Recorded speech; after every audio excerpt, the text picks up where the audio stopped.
Olá, que bom que você veio hoje. Esse é o terceiro vídeo da função quadrática e esse terá 3 exemplos para dar continuidade àquelas atividades que nós iniciamos. O primeiro vídeo foi de características e definições, o segundo já de exemplos e o terceiro agora finaliza a parte de funções do segundo grau. Muito bem? Primeiro exemplo. Um menino chutou uma bola que atingiu uma altura máxima de 12 metros e voltou ao solo 8 segundos após o chute. Sabendo que uma função quadrática expressa a altura h em metros da bola em função do tempo t em segundos do percurso, determine a lei dessa função. Então tá, muito bem, o menino chutou a bola e ela subiu e desceu após 8 segundos. Segundo as informações do problema, o ponto 00 é o ponto de partida da bola. Depois de 8 segundos ela toca ao solo. Então, a bola sobe, ela atinge uma determinada altura, volta ao chão, não importa a trajetória que a bola fez. Esse é o movimento. Ela sobe e desce. Depois de 8 segundos, ela toca o solo. E eu posso concluir, segundo o texto, que sendo a altura máxima de 12 metros, isso aconteceu após 4 segundos. Porque se ele levou 8 segundos para subir e descer, então em 4 segundos estava na altura máxima. Muito bem. A função que modela esse problema é a função quadrática, porque diz no texto, sabendo que uma função quadrática expressa a altura. Então a função é do tipo ax² mais bx mais c. Eu sei que o c vale zero, porque c é exatamente onde corta o eixo y, e corta no zero. Então eu posso escrever y igual a ax² mais bx mais c. Para descobrir o a e o b, eu tenho dois pontos que eu não utilizei ainda. Eu tenho o ponto 4, 12, que é um ponto da parábola. Então eu posso trocar o y por 12 e o x por 4. Então eu posso escrever no lugar do y12 igual a vezes 4 ao quadrado mais b vezes 4 mais 0. Resolvendo vai ficar 12 igual a 16a mais 4b. Essa expressão eu posso dividir cada membro por 4, porque são todos divisíveis por 4. Então 12 dividido por 4 é 3, 16a por 4 é 4a, 4b por 4 é b, e eu posso escrever a minha expressão, a minha equação assim, 4a mais b é igual a 3. Do mesmo modo, eu posso utilizar o outro ponto é 8 e 0. Nesse caso, o y vale 0 e o x vale 8. Então eu escrevo 0 é igual a vezes 8 ao quadrado mais b vezes 8 mais 0. Resolvendo, fica 0 igual a 64a mais 8b. Perceba que eu posso dividir tudo por 8. Então fica, dividindo por 8, 0 igual a 8a mais b. E escrevendo a equação, eu tenho 8a mais b é igual a 0. Muito bem, eu tenho agora duas equações. Com essas duas equações, eu monto um sistema. 4a mais b é igual a 3, 8a mais b é igual a 0. Para resolver um sistema, existem muitas maneiras. Certo? Eu posso isolar uma letra e substituir na outra equação, mas essa aqui tem um modo que eu acho muito bom. Eu vou multiplicar a equação de cima por menos 1. Posso multiplicar a equação toda por qualquer número que eu não altere a equação. Se eu multiplicar só a equação de cima por menos 1, olha o que vai acontecer. 4a vezes menos 1, menos 4a. b vezes menos 1, menos b. 3 vezes menos 1, menos 3. E eu tenho, então, a segunda equação sem mexer. 8a mais b é igual a 0.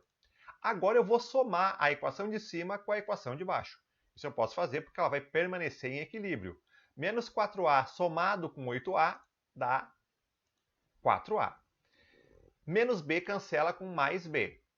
E o menos 3 somado com 0 dá menos 3. Isolando a, eu tenho a igual a menos 3 dividido por 4.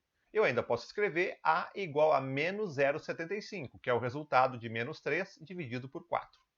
Agora que eu descobri que o a é menos 0,75, eu posso pegar uma das duas equações e substituir o a por esse valor. Então vai ficar, nesse caso que eu escolhi, 8 vezes menos 0,75 mais b igual a 0. 8 multiplicado por menos 0,75 é menos 6, mais b igual a 0.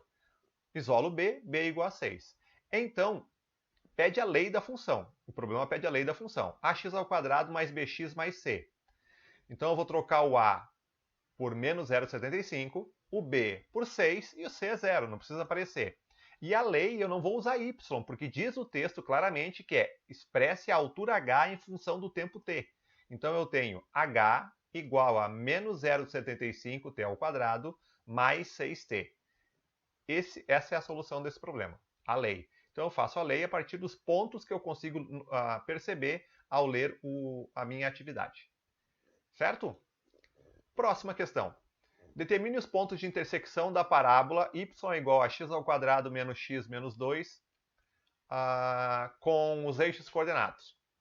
Muito bem, o a é 1, o b é menos 1, o c é menos 2. Fazendo o esboço do gráfico, se o a é 1, a concavidade é virada para cima. Se o b é menos 1, a parte do gráfico que corta o eixo y é a parte que desce. E se o c é menos 2, corta no lado negativo. Aqui no menos 2, no lado negativo. Muito bem. Se eu quero os pontos de intersecção, eu quero esse ponto aqui, que é a intersecção do eixo x, esse ponto aqui, que é a intersecção do eixo y, e esse ponto aqui, que é a intersecção do eixo x outra vez. Então, tem dois pontos de intersecção com o eixo x e um ponto de intersecção com o eixo y. O ponto que eu chamei de A, o x eu não conheço, mas como ele não tem altura, o y é zero. O ponto B eu conheço tanto o x, que é zero, o x para a direita é positivo, para a esquerda é negativo. Em cima do eixo y, o x vale zero. E o y é exatamente o ponto de corte da parábola com o eixo. Isso eu sei que é o c. O c é menos 2. Então, o ponto de corte vai ser menos 2, portanto, o ponto B eu tenho a coordenada completa. 0 para o x, menos 2 para o y. Já está resolvido. O ponto C, eu vou descobrir, é a outra raiz. É o x duas linhas na fórmula de Bhaskara. E o zero porque o y vale zero. Para descobrir, então, o x, eu tenho que o y é zero. Então, vai ficar x ao quadrado menos x menos 2 igual a zero. Resolvendo essa equação, eu uso a fórmula de Bhaskara. Fica menos o menos 1, mais ou menos 1 ao quadrado, menos 4 vezes 1 vezes menos 2, só a fórmula de Bhaskara, dividido por 2. Resolvendo, vai ficar 1 mais ou menos raiz quadrada de 9, que é 3, dividido por 2. E daí vem duas possibilidades. 1 menos 3 dividido por 2, cujo resultado é menos 1. E o outro é 1 mais 3 dividido por 2, cujo resultado é 2. Então, eu já descobri os dois pontos que faltavam.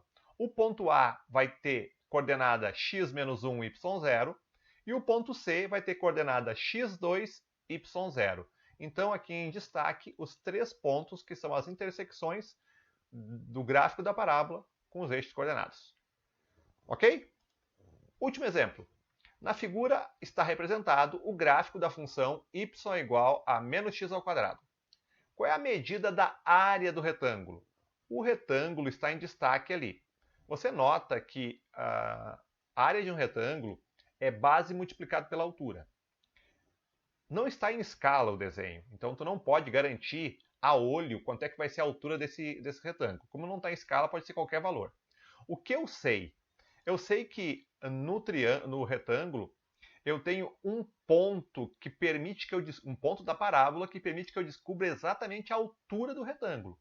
Se eu descobrir o y daquele ponto em destaque, eu vou ter descoberto exatamente a altura daquele retângulo.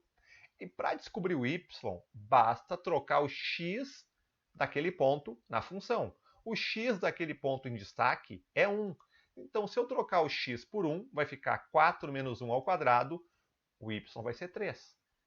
A base do retângulo vai do menos 1 até o 1. Bom, do menos 1 até o 1, a base é 2. Tem 2 unidades de comprimento. E a altura é o y daquele ponto. É 3. Viu como não estava em escala, hein? Então, a área do retângulo é 6UA. Esse UA é uma formalidade, significa 6 unidades de área. Ok, gente? Eram apenas 3 exemplos para finalizar alguns exemplos a mais dentro do conteúdo de função quadrática. Isso vai permitir que tu faça a segunda lista de atividades com mais independência. Ok? Obrigado pela companhia. Nos vemos por aí.